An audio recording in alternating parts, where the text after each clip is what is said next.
Thank you for giving me the time to speak. I'm here as Secretary for Peace Harbor, which is now a nonprofit corporation. I know you guys have received a letter from another group detailing why people in the Redwood City community think the leasehold improvements in the outer harbor area of Peace Harbor should remain. So I don't want to get into that too much. What I do want to say is to kind of piggyback on what Sean said about the inner harbor specific plan. There's a task force in Redwood City for this inner harbor specific plan, and we understand that the State Lands Commission has a seat on that task force.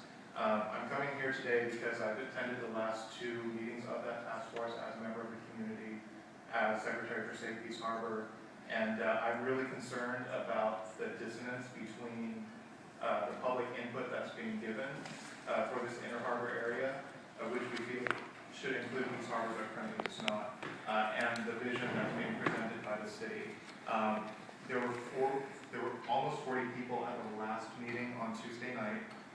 Nearly all the comments were about a lot of the things I think the State Lands Commission would like. The public spoke about public access, sustainable development, about building with sea level rise in mind, but the hired urban design consultant for the city who's working on this specific plan gave us presentations of building right up to the waterfront, showed us photos of Balboa Island in Newport Beach and Granville Island in Vancouver, which are very highly built up in very dense urban areas, not really quite appropriate for the area.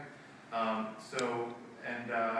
understand it's resource-wise, it's really hard to get down to Redwood City on a weeknight, but if you could please stay in touch with Redwood City and make sure that they're doing the right thing.